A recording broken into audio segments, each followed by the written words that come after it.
Assalamualaikum warahmatullahi wabarakatuh. Halo pemirsa Banjar TV dimanapun Anda berada. Kita berjumpa kembali dalam program Lintas Bandua Sepekan di edisi Minggu 22 September 2024.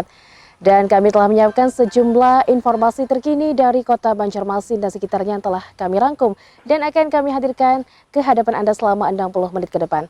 Saya Lina Astalina, berikut kami hadirkan informasi selengkapnya.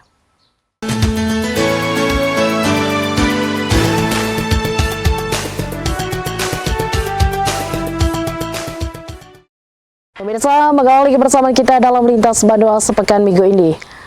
Badan Pengawas Pemilihan Umum atau Bawaslu Provinsi Kalimantan Selatan beri catatan terkait distribusi logistik Pilkada serentak 2024.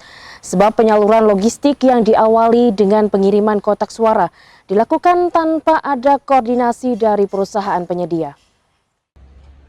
Logistik untuk pemilihan kepala daerah Pilkada serentak 2024 Provinsi Kalimantan Selatan mulai disalurkan. Pada tahap awal penyaluran dilakukan untuk logistik jenis kotak suara yang diangkut menggunakan 4 truk kontainer. Pendistribusian ini dapat pengawalan ketat dari Bawaslu Provinsi Kalimantan Selatan. Sebelum dikirim ke gudang masing-masing kabupaten kota, Bawaslu memeriksa sampel kotak suara dari masing-masing truk pengangkut. Hasilnya ditemukan perbedaan spesifikasi terkait ukuran tinggi kotak suara yang lebih dari 60 cm.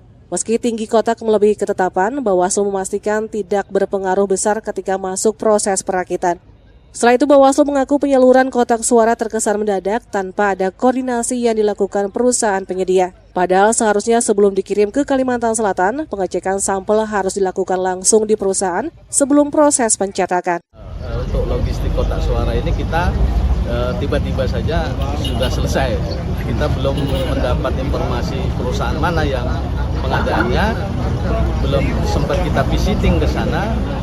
Bahkan KPU pun sendiri, menurut KPU belum sempat ngecek ke perusahaannya, tiba-tiba sudah jadi dan sudah dikirim. Makanya mau tidak mau kita di sini harus kita bongkar, kita cek spesifikasinya sebelum diantar ke KPU kabupaten kota.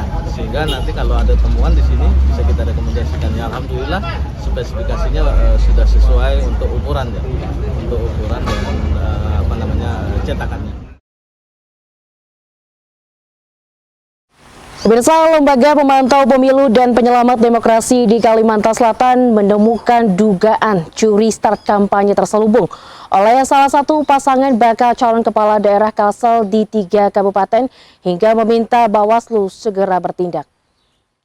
Setidaknya hal ini disampaikan Koordinator Lembaga Studi Visi Nusantara Kalimantan Selatan Muhammad Arifin, didampingi 4 lembaga lainnya seperti Lentera Studi Pemuda Indonesia Kalsel, Kesatuan Mahasiswa Hindu Dharma Indonesia Kalsel, Aliansi Mahasiswa untuk Rakyat dan Demokrasi Kalsel, dan Ikatan Mahasiswa Muhammadiyah Kalsel Kamis 19 September 2024. Menurut data yang didapat pihaknya, kampanye curi start terselubung ini mengumpulkan kepala desa untuk ajakan memilih mereka dengan menyalahgunakan jabatan atas nama pemerintah Provinsi Kalsel.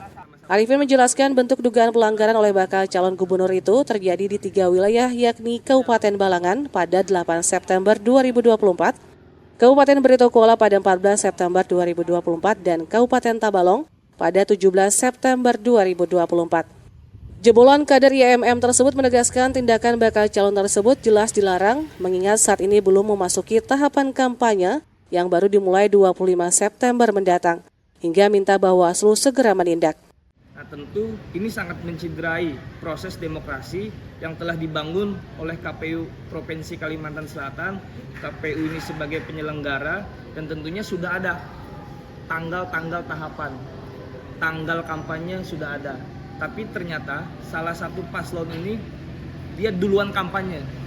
Kampanye yang tanda kutip adalah kampanye terselubung.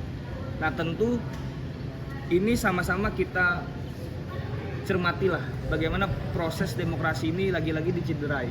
Nah, kita tidak ingin permasalahan ini semakin lebar, maka dari itu kami meminta kepada Bawaslu Kalimantan Selatan sebagai wasit dalam kontestasi pilkada ini. Bawaslu sebagai wasit ketika ada pelanggaran harap tiuplah ketika ada pelanggaran tersebut, beri dia sanksi atau beri dia kartu. Kalau memang ini menjadi salah satu menciderai demokrasi di Kalimantan Selatan. Diketahui persaingan merebut Kalsel 1 hanya diikuti 2 kandidat, yaitu Raudatul Jannah Ahmad Rozani Himawan dan Muhyiddin Hasnuryadi Sulaiman. Penetapan calon sendiri berlangsung pada 22 September mendatang, sedangkan pencabutan nomor urut pada keesokan harinya dan kampanye dimulai 25 September. Eko Anggoro, Banjar TV. Informasi selanjutnya, dalam upaya mensosialisasikan dan meningkatkan partisipasi masyarakat pada pemilihan kepala daerah serentak 27 November 2024 mendatang, Komisi Pemilihan Umum Kabupaten Banjar menggelar KPU Banjar Fun Walk Pilkada 2024 yang dimeriahkan dengan beragam kegiatan menarik. Berikut kami hadirkan informasinya untuk Anda. Ribuan peserta mengikuti event Fun Walk Pilkada 2024 atau Jalan Santai digelar Komisi Pemilihan Umum Kabupaten Banjar hari Minggu lalu. Kegiatan berlangsung di halaman kantor Dekranasda Kabupaten Banjar dengan bertabur door prize menarik, pemeriksaan kesehatan dan donor darah, serta dihibur madihin dari Ghazali Rumi Group dan penampilan band lokal. Fun Walk ini bertujuan untuk menyosialisasikan dan menyampaikan kepada masyarakat terkait pilkada serentak pada 27 November 2024 mendatang, yakni pemilihan gubernur, wakil gubernur, serta pemilihan bupati dan wakil bupati Banjar dengan harapan partisipasi masyarakat Kabupaten Banjar lebih meningkat lagi. Bagus sih ya. Sudah ditentukan. Tapi Ibu tahu ini acara apa, Bu? Taunya bisa nih, kalau juga aja. Iya. Yang ngadain siapa, Bu? Apa itu? Yang ngadain siapa? Jadi untuk Bapak Ibu jangan lewatkan booth BTN KTP KTP Banjar, Bu ya. Dekranasda pastinya. Gimana, Bu, untuk menghadapi pilkada tahun ini, Bu? Iya, ya, untuk masa depan ya. Betul. Siap memilih, Bu ya. Siap memilih. KPU Banjar menyediakan anggaran yang cukup karena memang sudah disiapkan dari awal sehingga pelaksanaan hari ini berjalan sesuai dengan apa yang kita harapkan. Rutenya tadi? Rutenya ini dari start, kemudian mutar mengitari jalan Pasar Sekupul dan kemudian jalan Mangga 4 dan kembali ke sini. Harapannya Pak? Kegiatan ini, Pak? Harapan kita yang pertama adalah masyarakat Kabupaten Banjar itu mengetahui bahwasanya nanti pada tanggal 27 November akan pelaksanaan pilkada, yaitu pemungutan penghitungan suara yang dilaksanakan serentak se-Indonesia. Target partisipasi, Pak, berapa? Partisipasi kita kemarin sudah Semarang kan sudah 80%, jadi mudah-mudahan lebih meningkat lagi dari 80%. Jadi harapannya masyarakat mengetahui, masyarakat juga ikut berpartisipasi terutama dalam upaya peningkatan partisipasi pemilih. Tentunya karena ini sudah kesekian kali kita melaksanakan pilkada, tentu di kalangan ASN sendiri pun sudah mengetahui bahwa ada aturan bahwa kita wajib netral gitu. Namun untuk rangkaian pilkada ini kita masih menunggu petunjuk apakah akan diadakan seremonial atau pernyataan seperti apa. Kami belum mendapat informasi. Tapi sebagaimana beberapa tahun yang lalu kita selalu mengadakan kampanye netral untuk bagi para ASN. Sebagai tanda komitmen dukungan terhadap pelaksanaan pemilihan kepala daerah yang aman dan damai, dilaksanakan cap tangan bersama KPU Banjar, perwakilan Pemkab Banjar, serta masyarakat yang hadir. Diketahui saat ini tahapan pilkada memasuki masa tanggapan masyarakat terhadap dua bakal pasangan calon bupati, wakil bupati Banjar, yakni Bapak Slon Saidi Mansur yang berpasangan dengan Habib Idrus Al-Habsi, serta Bapak Slon Saipullah Tamliha dengan wakilnya Habib Ahmad Bahasim. Ahmad Ramadhani, Banjar TV.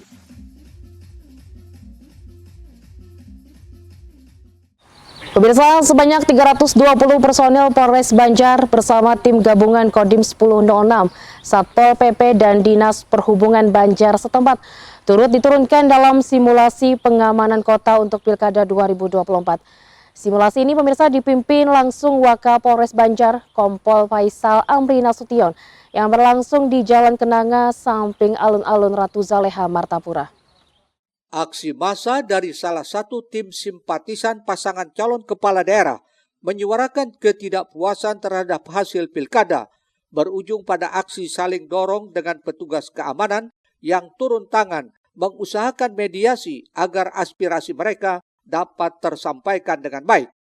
Akibat provokasi dari oknum yang tidak bertanggung jawab, kerusuhan tidak terelakkan hingga pihak keamanan harus menurunkan ratusan personil dan mobil water cannon untuk menghalau massa hingga kondisi dapat dikendalikan sepenuhnya. Aksi ini merupakan simulasi pengamanan kota digelar Polres Banjar sebagai bentuk sosialisasi kepada masyarakat terkait Pilkada 2024. Wakapolres Banjar Kompol Faisal Amri Nasution menyatakan kegiatan ini merupakan bentuk kesiapan Polres Banjar dalam menjaga ketertiban dan keamanan masyarakat jelang pemilihan kepala daerah. Terkait titik rawan berdasarkan hasil mapping Polres Banjar, secara umum Kabupaten Banjar dalam kondisi aman. Adapun maksud dan tujuan pelaksanaan simulasi Sispam Kota ini sebagai bentuk kesiapan Polres Banjar dalam mengamankan setiap tahapan-tahapan dari Pilkada tahun 2024. Baik itu dalam kondisi aman, ada gangguan Kamtibmas, sampai ada peningkatan eskalasi kerusuhan massa. Tadi sudah sama-sama kita saksikan kesiapan dari mulai situasi hijau sampai situasi kuning. Alhamdulillah dapat kita selenggarakan dengan aman, tertib, dan lancar. Sementara ini kita mapping secara umum masih dalam kondisi aman. Namun ada beberapa yang sudah kami lakukan pengamanan. Yang pertama kantor KPU, kantor Bawaslu, gudang logistik, kemudian juga secara kontinu kami patroli ke sekretariat parpol dan kediaman para paslon kita.